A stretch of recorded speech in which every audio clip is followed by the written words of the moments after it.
Good evening, gentlemen. Yes. Good evening. Would you introduce yourselves to us, please? I'm Everett Robertson, son of Everett and Della Lois Duncan Robertson, grandson of Minnie and Edward Duncan, great-grandson of William Lindsay Poage, great-great-grandson of William Lindsay Poage. Okay. I'm Carlisle Edward Rife Jr. I am the son of Carlisle Edward Rife and Eunice Winifred Cooper. My grandparents, my maternal grandparents, were John P. Cooper and Carrie Duncan Cooper. My dad's parents were Della Robinson and Cecil Rife. And my great-grandparents on my dad's side was Ted and Minnie Duncan. Can you tell us how you two are related? I'm a half-brother of his father, so it makes him my nephew. Him and my Right. dad had common mothers. Different fathers. Okay. And this was, do you have any idea of the year the years in which these events occurred? Cecil Rife and Grandma Duncan Della were married in 1918. My father and mother were married in 1930. Yeah, my dad was born in 1919, October 5th of 1919. Okay, could you tell me the beginning, perhaps, of the Poages coming into Kentucky? Wasn't that Robert Poage? Colonel Robert Poage settled on a land grant in Staunton, Virginia. His son, William, followed the Kentucky Trace into Harrodsburg in 1775. He was killed by Indians on the way to court, I think they said. Danville, Kentucky. 7 bullets got him in the chest, and they got him out of the range of the Indians into a canebrake into a cabin, and saved his life for about 3 days. His son Robert was 12 years old at that time, and they gave Robert his Kentucky rifle. Robert grew up with that, and his mother married again, but he became an Indian hater because of his dad, and was a scout with Mad Anthony Wayne in the Battle of Fallen Timbers, and became a general. His son, William Lindsay, well, there was a 80,000-acre land grant given him by the government, or sold to him by the government, which included from Leatherwood up Tiger to Carter Caves, Olive Hill. They sold that land to Robertsons, Coopers, Duzans, Worthingtons, Logans, and etc., and started Armco Furnace in Bellefonte, near Ashland. We're not Ashland Poages, we're Harrodsburg Poages, but the Ashland Poages were already there in Ashland, but they were cousins, they knew each other. And then his daughter, Harriet, was my grandmother, Minnie Duncan's mother, and What was her middle name? Eleanor. Eleanor. Okay, Harriet Eleanor. Harriet Eleanor, and then was Minnie Armanda was her daughter, and that was my grandmother. And she married Ted Duncan, and that's where the Duncans start with us. And then, of course, Della, my mother, and your grandmother were the last children of hers. Now, they were all born in the old log cabin at Kehoe that was originally built in 1835 by Eli Cooper. Mm-hmm. Who did he marry? Eli married Rachel Duzan. And then later, their child, Ranson Cooper, married back into the Poage family. And that's where Harriet came from. What was her middle name? Was Eleanor. Eleanor. Harriet Eleanor. Eleanor. Minnie's daughter, Hattie Eleanor, is named for her. Hattie Eleanor Duncan. Was her name Harriet also? Hattie's name Harriet? Yeah. I thought it was. And when the Poages come into Harrodsburg, they come in with Daniel Boon. Originally to Boonesboro. They were the first 7 or 8 families into Kentucky. And he made all the buckets, and He was a carpenter. they They brought the first cow with them and had butter and cheese and and chickens. chickens. And that was in Harrodsburg. No, that was in Boonesboro, Oh, and later they transferred to Harrodsburg a year later. This is 1775 and 76, Where did they come from? Virginia. Before that, they came from where? The Poages. The Poages came Yes. They're from Scotland, or? Staunton area. Well, they're Scottish-Irish. They're from Scotland. Were they wealthy when they came to the country? Were they well educated? They weren't indentured by any means, so they came on their own recognizance, I guess, paid their own way, but they came as with a group. Several hundred came, and a man had set up a trust and land, and they divided and bought through him, but they had just enough money to buy land, I guess. They come in 1740. It's early. Virginia.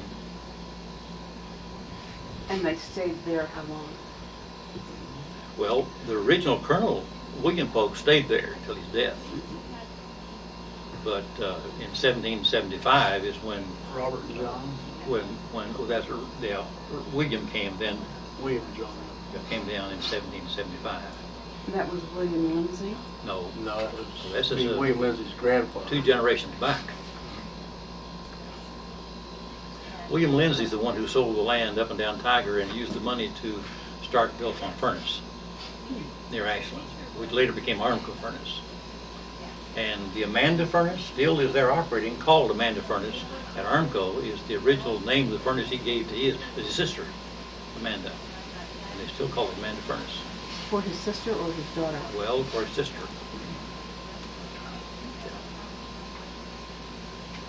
And then Minnie was, my grandmother was named Minnie Armanda. Why the name Armanda? Don't know that. That was just a family name back into Scotland, I suppose. William Lindsay Polk's dad fought in the War of 1812, and there's a fort south of Lima, south of Lima, Ohio, called Fort Amanda. And he built that in there in the War of 1812 with the Kentucky Volunteers. That's after the Battle of Fallen Timbers. Right. He was a scout for Mad Anthony Wayne. But he was a colonel at this time because it's on the plaque there. He later made, what he got was a colonel then, in general. So these men were well educated, as well as money. He was a surveyor. Robert Poage was also later a surveyor, so he must have had some means and some education. He was in the Washington area near Maysville, Kentucky, sort of where his home after they left Harrodsburg was. Okay. And so, so William Lindsay Poage was the father of, Harriet, Harriet. and she married Ranson Winchester Right. Cooper. She was Grandma Yes. Duncan's Yes. grandfather and grandmother. Okay. You want to tell me about the mansion or the large house that he built after The he built original it? log cabin was built in 1835 by Eli Cooper, Okay. and he had married Rachel Duzan, and his children were born in the log cabin. Then Ransom was his son, who married back into the Pogue family. I guess they had worked originally, the Coopers had for the Pogues at Maysville before they moved up into the area of Kehoe. That's what my understanding was. And that was the connection with the Coopers and the Pogues. The story I heard about Eli Cooper is that they knew the Duzans back in Virginia. And the Duzans moved here, and Eli followed her here and married her here. And that's what Douglas Cooper told me. And the Duzans had bought some of this land grant on Grassy from William Lindsay, sort of family connected back and forth. Right. How much land? I heard there was 3,000 acres. What you hear? I heard. I think the information I had was originally Eli bought 200 acres from Peter Duzan, but that's... Maybe it's $3,000 instead of 3,000. Could have been. Probably. $3,000 would have been a fortune. Yeah, it would have been, yeah. But he had quite a farm. So, But that was the last of the Duzan relationship after Grandpa Cooper of Ranson married. That was the last of the Duzans in our family that I know of. well, this sounds like a great deal of land, a lot of land. Where did Aunt Minnie get her land?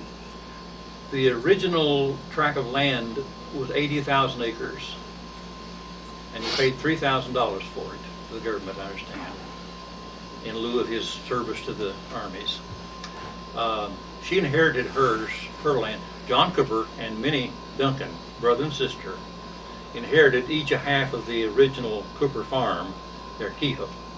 Which was how many acres? Do you know how many acres? Probably 250, approximately. There were other Cooper brothers who had land scattered in the area also. And then across Tiger Creek on the, would be the west side, the Worthingtons had a large holding they had bought.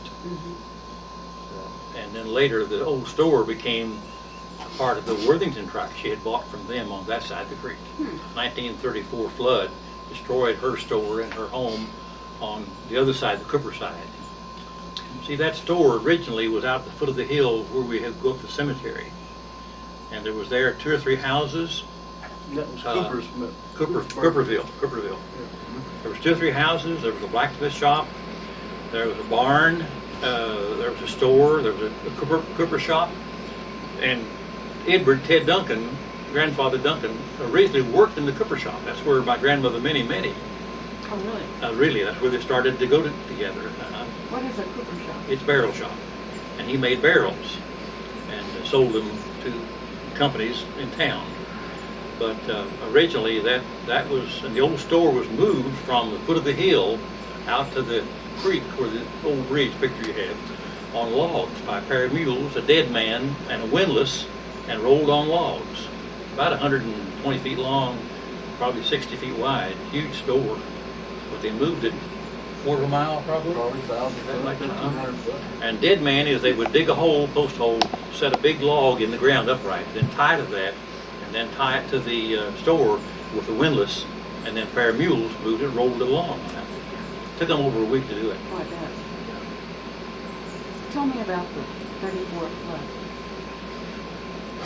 34 flood was in what, 1934? Your dad was 15, so most of it I know from his dad.